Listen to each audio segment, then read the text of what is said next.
The day passed, and through every hour of it the snow fell incessantly. Night came, and it was still falling in large, soft flakes that floated to the earth gently as thistledown, for now there was no wind. Adrian met his father at meals only. The rest of the day he preferred to spend out of doors in the snow, or hanging about the old sheds at the back of the mill, rather than endure the society of this terrible man, this man of mocking words and iron purpose, who was forcing him into the commission of a great crime. It was at breakfast on the following morning that Ramiro inquired of Black Meg whether the Jufvrouw Brand had sufficiently recovered from the fatigues of her journey to honor them with her presence. The woman replied that she absolutely refused to leave her room, or even to speak more than was necessary.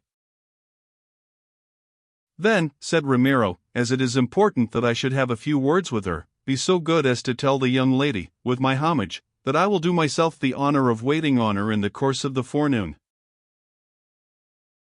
Meg departed on her errand, and Adrian looked up suspiciously.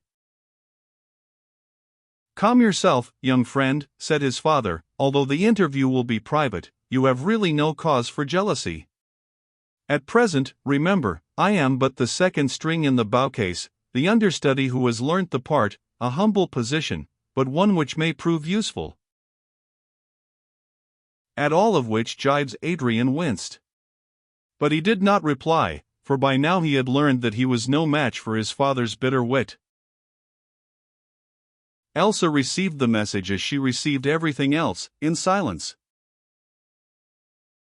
3 days before, as after a fearful illness during which on several occasions she was at the very doors of death, Lysbeth van Goorl had been declared out of danger, Elsa, her nurse, ventured to leave her for a few hours. That evening the town seemed to stifle her and, feeling that she needed the air of the country, she passed the Morsch Poort and walked a little way along the banks of the canal, never noticing, poor girl, that her footsteps were dogged. When it began to grow dusk, she halted and stood a while gazing towards the Haarlemmermeer, letting her heart go out to the lover who, as she thought and hoped, within a day or two would be at her side. Then it was that something was thrown over her head, and for a while all was black. She awoke to find herself lying in a boat, and watching her, 2 wretches, whom she recognized as those who had assailed her when first she came to Leiden from The Hague. "Why have you kidnapped me, and where am I going?" she asked. "Because we are paid to do it, and you are going to Adrian van Goorl," was the answer. Then she understood, and was silent. Thus they brought her to this lonesome, murderous-looking place, where sure enough Adrian was waiting for her, waiting with a lie upon his lips. Now, doubtless, the end was at hand. She, who loved his brother with all her heart and soul, was to be given forcibly in marriage to a man whom she despised and loathed, the vain, furious-tempered traitor, who, for revenge, jealousy, or greed, she knew not which, had not hesitated to send his benefactor and mother's husband to perish in the fires of the Inquisition. What was she to do? Escape seemed out of the question, imprisoned as she was on the 3rd story of a lofty mill standing in a lonely, snow-shrouded wilderness, cut off from the sight of every friendly face, and spied on hour after hour by 2 fierce-eyed women. No, there was only one escape for her, through the gate of death. Even this would be difficult, for she had no weapon, and day and night the women kept guard over her, one standing sentinel, while the other slept. Moreover, she had no mind to die, being young and healthy, with a love to live for, and from her childhood up she had been taught that self-slaughter is a sin. No, she would trust in God, and overwhelming though it was, fight her way through this trouble as best she might. The helpless find friends sometimes. Therefore, that her strength might be preserved, Elsa rested, and ate of her food, and drank the wine which they brought to her, refusing to leave the room, or to speak more than she was obliged, but watching everything that passed. On the 2nd morning of her imprisonment Ramiro's message reached her, to which, as usual, she made no answer. In due course also Ramiro himself arrived, and stood bowing in the doorway. "Have I your permission to enter, Jufvrouw?" he asked. Then Elsa, knowing that the moment of trial had come, steeled herself for the encounter. You are master here, she answered, in a voice cold as the falling snow without. Why then do you mock me? He motioned to the women to leave the room, and when they had gone, replied, I have little thought of such a thing, lady. The matter in hand is too serious for smart sayings. And with another bow he sat himself down on a chair near the hearth, where a fire was burning. Whereon Elsa rose and stood over against him, for upon her feet she seemed to feel stronger. Will you be so good as to set out this matter, Señor Ramiro? Am I brought here to be tried for heresy? Even so, for heresy against the God of love, and the sentence of the court is that you must expiate your sin, not at the stake, but at the altar. I do not understand. Then I will explain. My son Adrian, a worthy young man on the whole, you know that he is my son, do you not, has had the misfortune, or I should say the good fortune, to fall earnestly in love with you, whereas you have the bad taste, or, perhaps, the good taste, to give your affections elsewhere. Under the circumstances, Adrian, being a youth of spirit and resource, has fallen back upon primitive methods in order to bring his suit to a successful conclusion. He is here, you are here, and this evening I understand that the priest will be here. I need not dwell upon the obvious issue. Indeed, it is a private matter upon which I have no right to intrude, except, of course, as a relative and a well-wisher. Elsa made an impatient movement with her hand, as though to brush aside all this web of words. Why do you take so much trouble to force an unhappy girl into a hateful marriage? She asked. How can such a thing advantage you? Ah, answered Ramiro briskly, I perceive I have to do with a woman of business, one who has that rarest of gifts, common sense. I will be frank. Your esteemed father died possessed of a very large fortune, which today is your property as his sole issue and heiress. Under the marriage laws, which I myself think unjust, that fortune will pass into the power of any husband whom you choose to take. Therefore, so soon as you are made his wife it will pass to Adrian. I am Adrian's father, and, as it happens, he is pecuniarily indebted to me to a considerable amount, so that, in the upshot, as he himself has pointed out more than once, this alliance will provide for both of us. But business details are wearisome, so I need not enlarge. The fortune you speak of, Señor Ramiro, is lost. It is lost, but I have reason to hope that it will be found. You mean that this is purely a matter of money? So far as I am concerned, purely. For Adrian's feelings I cannot speak, since who knows the mystery of another's heart? Then, if the money were forthcoming or a clue to it, there need be no marriage? So far as I am concerned, none at all. And if the money is not forthcoming, and I refuse to marry the Herr Adrian, or he to marry me, what then? That is a riddle, but I think I see an answer at any rate to half of it. Then the marriage would still take place, but with another bridegroom. Another bridegroom? Who? Your humble and devoted adorer.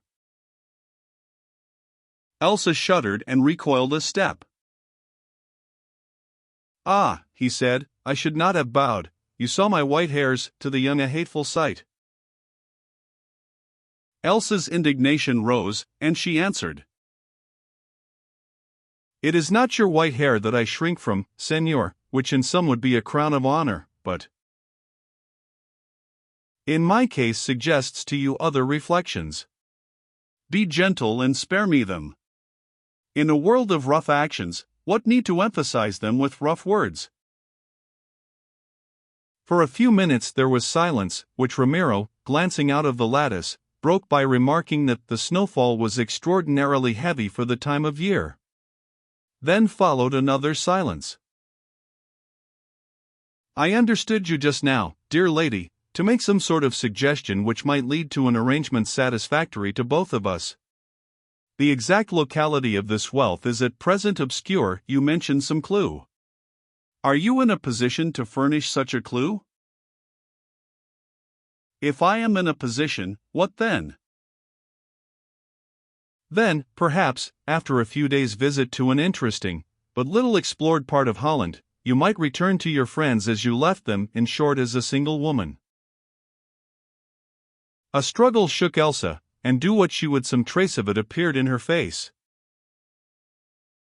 Do you swear that? She whispered. Most certainly. Do you swear before God that if you have this clue you will not force me into a marriage with the Herr Adrian, or with yourself, that you will let me go, unharmed? I swear it before God. Knowing that God will be revenged upon you if you break the oath, you still swear? I still swear. Why these needless repetitions? Then, and she leant towards him, speaking in a hoarse whisper, believing that you, even you, will not dare to be false to such an oath, for you, even you, must fear death, a miserable death, and vengeance, eternal vengeance. I give you the clue, it lies in the hilt of the sword Silence. The sword Silence? What sword is that? The great sword of Red Martin. Stirred out of his self-control, Ramiro struck his hand upon his knee. And to think, he said, that for over 12 hours I had it hanging on the wall of the Javangenois. Well, I fear that I must ask you to be more explicit. Where is this sword? Wherever Red Martin is, that is all I know. I can tell you no more. The plan of the hiding place is there. Or was there?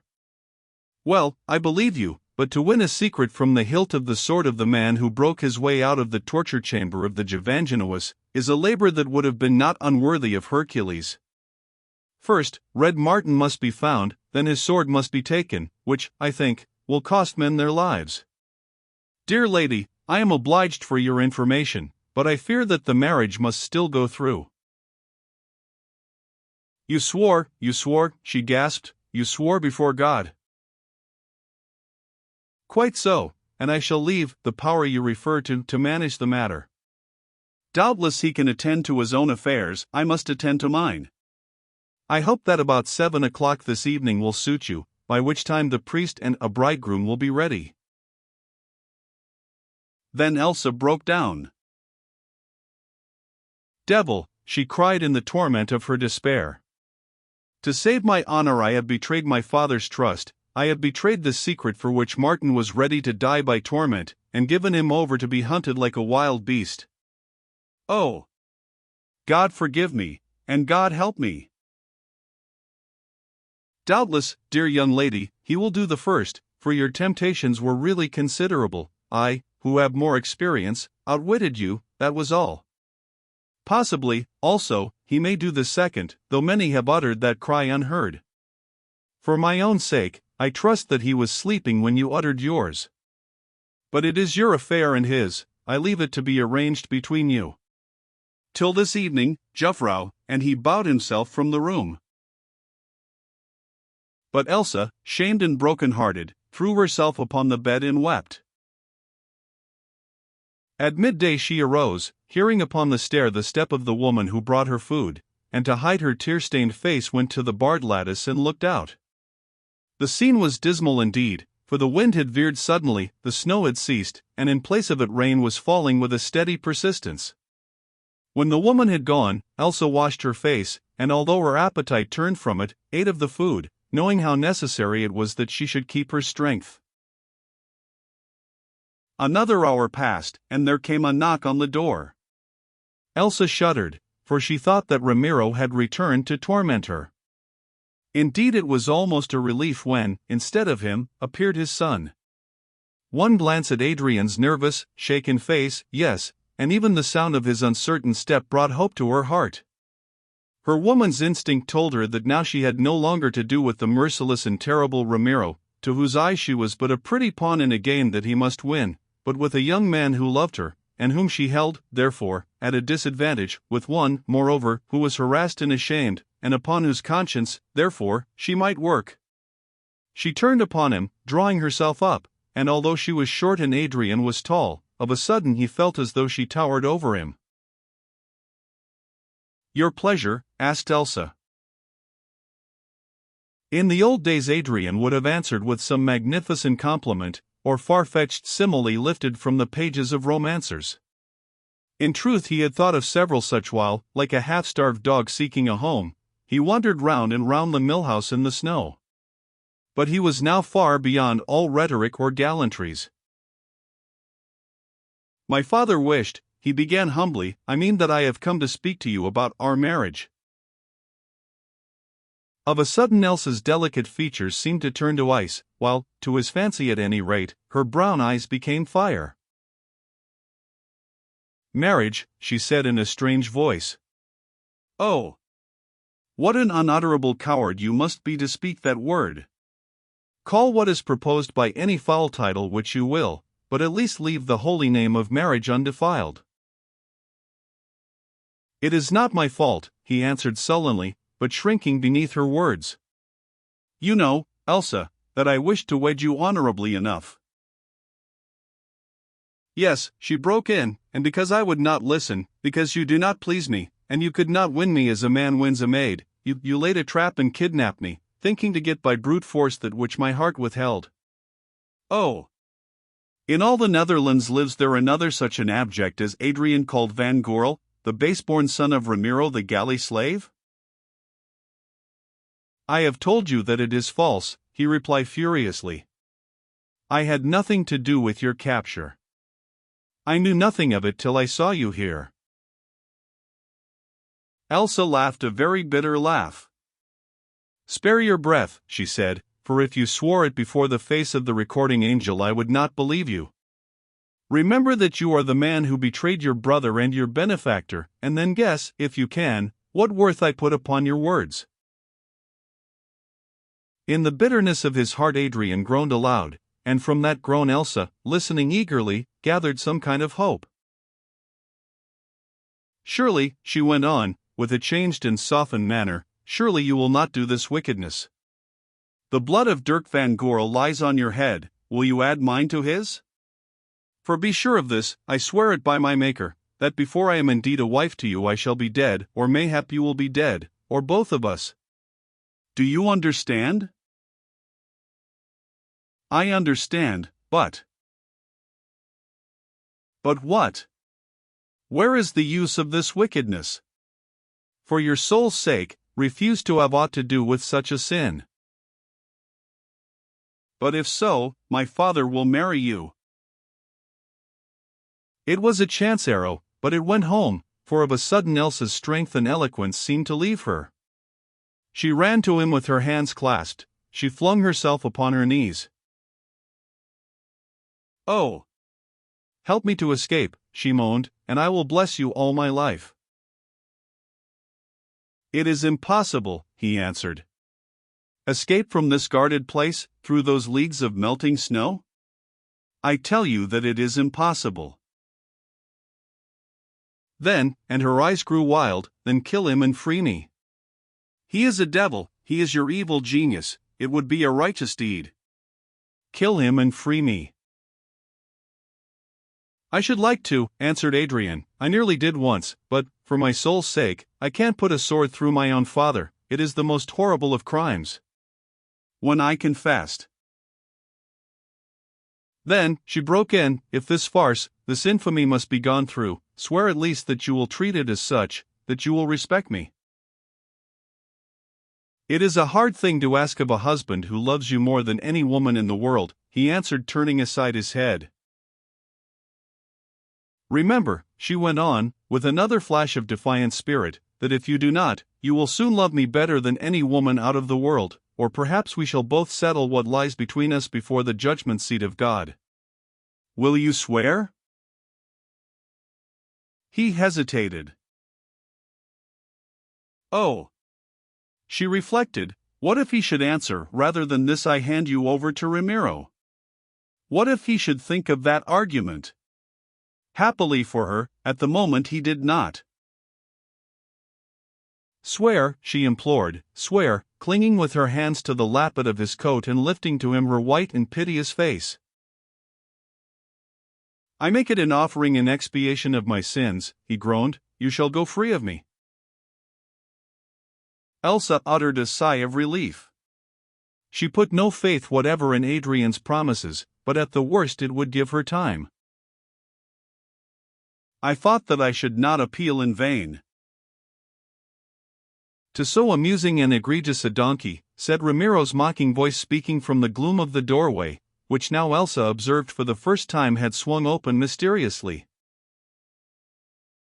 My dear son and daughter-in-law, how can I thank you sufficiently for the entertainment with which you have enlivened one of the most dreary afternoons I remember? Don't look dangerous, my boy. Recall what you have just told this young lady, that the crime of removing a parent is one which, though agreeable, is not lightly to be indulged. Then, as to your future arrangements, how touching! The soul of a Diana, I declare, and the self-sacrifice of it. No, I fear that the heroes of antiquity can furnish no suitable example.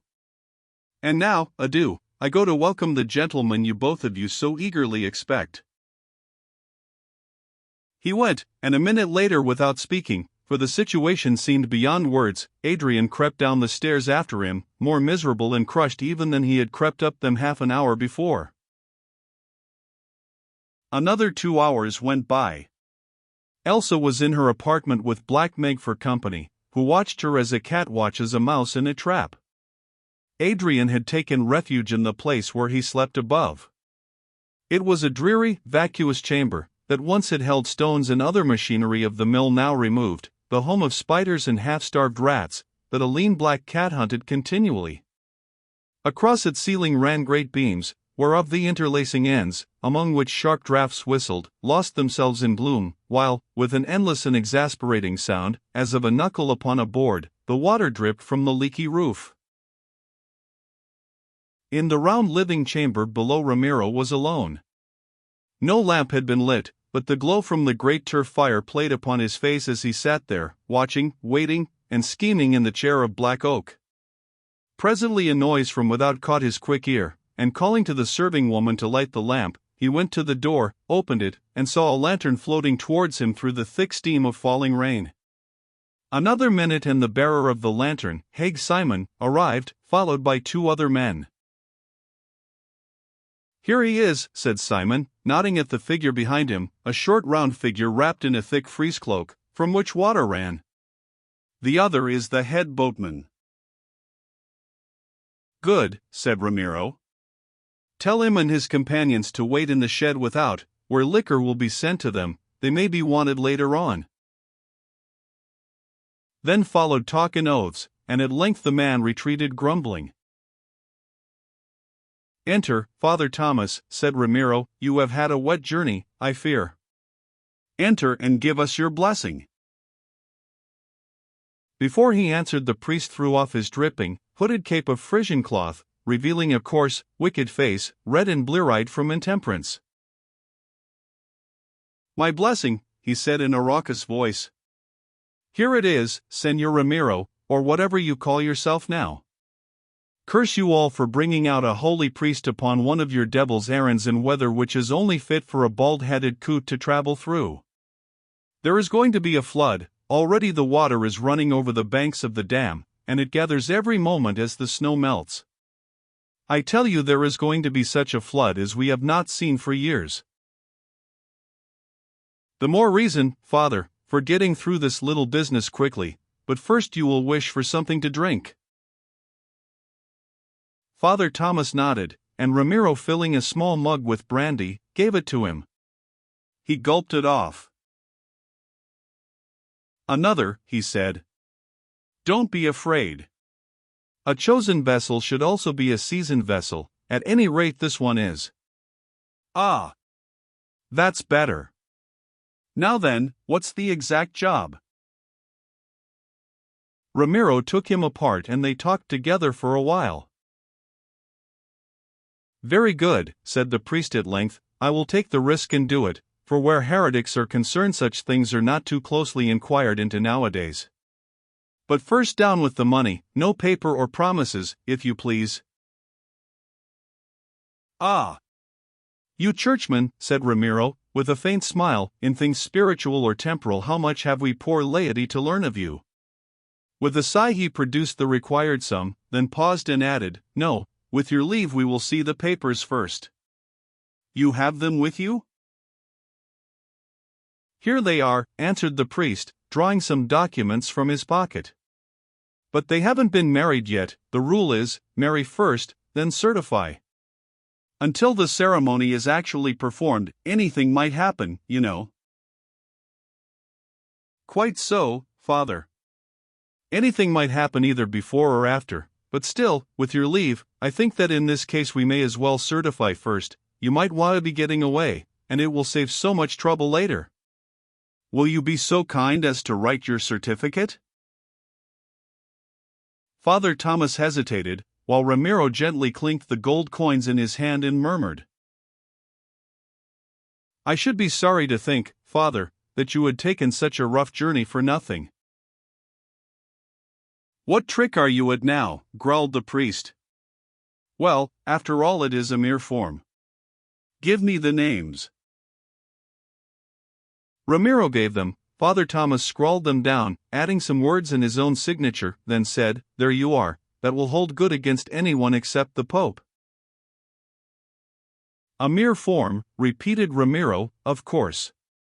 But the world attaches so much importance to forms, so I think that we will have this one witnessed, no, not by myself, who am an interested party, by someone independent, and calling Haig Simon and the waiting woman he bade them set their names at the foot of the documents. Papers signed in advance, fees paid in advance, he went on, handing over the money, and now, just one more glass to drink the health of the bride and bridegroom, also in advance. You will not refuse, nor you, worthy Simon, nor you, most excellent Abigail. Ah! I thought not, the night is cold. And the brandy strong, muttered the priest thickly, as this third dose of raw spirit took effect upon him. Now get on with the business, for I want to be out of this hole before the flood comes. Quite so. Friends, will you be so good as to summon my son and the lady? The lady first, I think, and all three of you might go to escort her.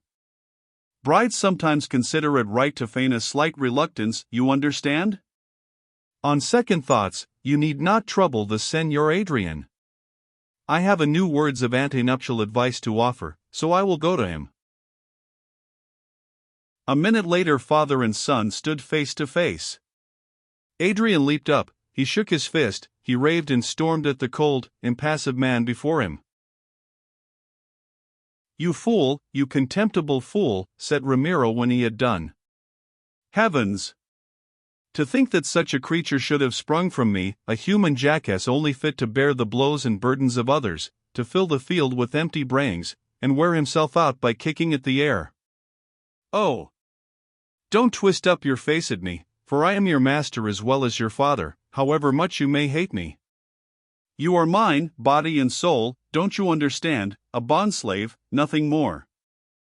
You lost the only chance you ever had in the game when you got me down at Leyden. You daren't draw a sword on me again for your soul's sake, dear Adrian, for your soul's sake, and if you dared, I would run you through. Now, are you coming? No, answered Adrian. Think a minute.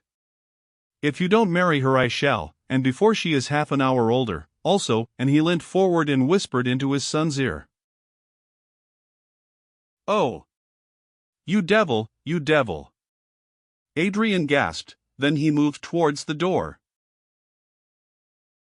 What?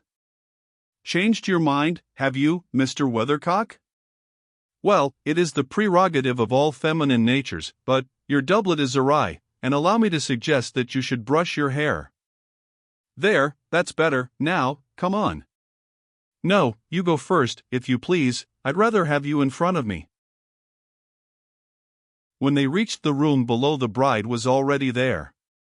Gripped on either side by Black Meg and the other woman, white as death and trembling, but still defiant, stood Elsa. Let's get through with this, growled the half-drunken, ruffian priest. I take the willingness of the parties for granted. I am not willing, cried Elsa. I have been brought here by force. I call everyone present to witness that whatever is done is against my will. I appeal to God to help me. The priest turned upon Ramiro. How am I to marry them in the face of this? He asked.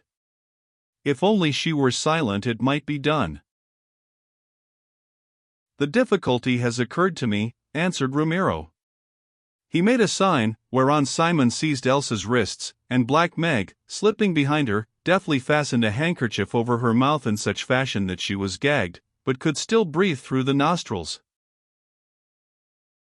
Elsa struggled a little, then was quiet, and turned her piteous eyes on Adrian, who stepped forward and opened his lips. You remember the alternative, said his father in a low voice, and he stopped.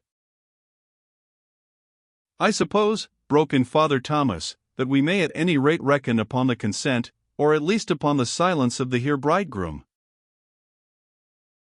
You may reckon on his silence, Father Thomas, replied Ramiro. Then the ceremony began. They dragged Elsa to the table.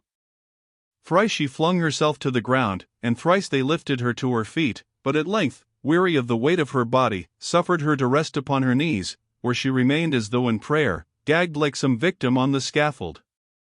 It was a strange and brutal scene, and every detail of it burned itself into Adrian's mind. The round, rude room, with its glowing fire of turfs and its rough, oaken furniture, half in light and half in dense shadow, as the lamprays chanced to fall, the deathlike, kneeling bride, with a white cloth across her tortured face, the red-chopped, hanging-lipped hedge-priest gabbling from a book, his back almost turned that he might not see her attitude and struggles, the horrible, unsexed women, the flat-faced villain, Simon, grinning by the hearth, Ramiro, cynical, mocking, triumphant. And yet somewhat anxious, his one bright eye fixed in mingled contempt and amusement upon him, Adrian, those were its outlines.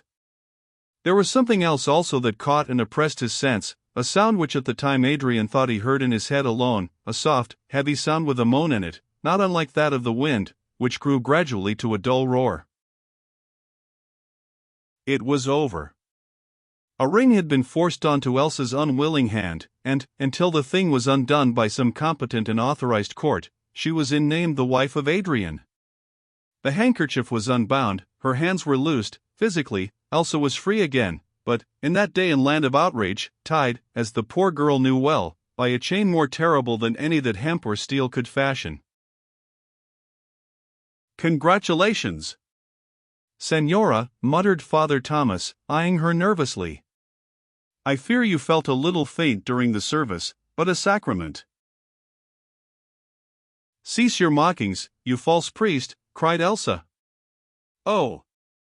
Let the swift vengeance of God fall upon every one of you, and first of all upon you, false priest.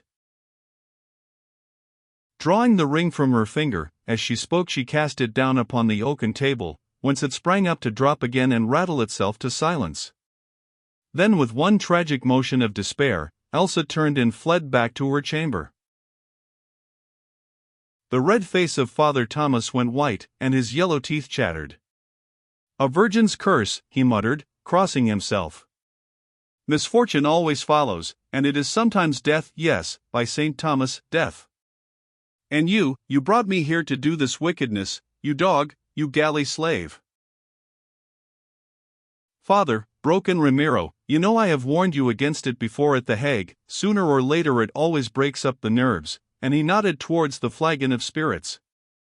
Bread and water, Father, bread and water for 40 days, that is what I prescribe, Anne. As he spoke the door was burst open, and 2 men rushed in, their eyes starting, their very beards bristling with terror. Come forth, they cried. What has chanced? Screamed the priest. The great dike has burst, hark, hark, hark! The floods are upon you, the mill will be swept away. God in heaven, it was true! Now through the open doorway they heard the roar of waters, whose note Adrian had caught before, yes, and in the gloom appeared their foaming crest as they rushed through the great and ever-widening breach in the lofty dike down upon the flooded lowland. Father Thomas bounded through the door yelling, "The boat, the boat!" For a moment Ramiro thought, considering the situation, then he said, "Fetch the Jufvrouw." "No, not you, Adrian, she would die rather than come with you." "You, Simon, and you, Meg." "Swift, obey." They departed on their errand. "Men," went on Ramiro, "take this gentleman and lead him to the boat. Hold him if he tries to escape. I will follow with the lady." "Go, you fool, go, there is not a second to be lost," and Adrian, hanging back and protesting, was dragged away by the boatman.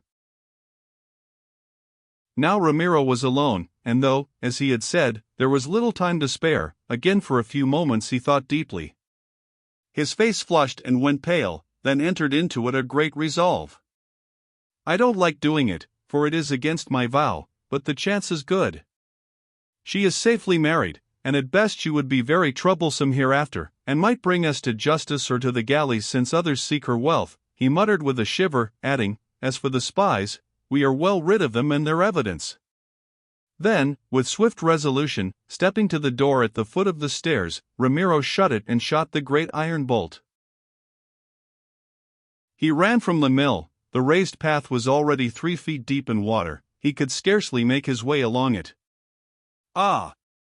There lay the boat. Now he was in it, and now they were flying before the crest of a huge wave. The dam of the cutting had given altogether, and fed from sea and land at once, by snow, by rain, and by the inrush of the high tide. Its waters were pouring in a measureless volume over the doomed marshes. "Where is Elsa?" screamed Adrian. "I don't know." "I couldn't find her," answered Ramiro. "Row, row for your lives." "We can take her off in the morning, and the priest too, if he won back." At length the cold winter sun rose over the watery waste, calm enough now, for the floods were out, in places 10 and 15 feet deep. Through the mists that brooded on the face of them Ramiro and his crew groped their way back to where the red mill should be. It was gone. There stood the brick walls of the bottom story rising above the flood level, but the wooden upper part had snapped before the first great wave when the bank went bodily, and afterwards been swept away by the rushing current, swept away with those within. "What is that?" said one of the boatmen, pointing to a dark object which floated among the tangled debris of sere weeds and woodwork collected against the base of the mill. They rowed to the thing. It was the body of Father Thomas, who must have missed his footing as he ran along the pathway, and fallen into deep water.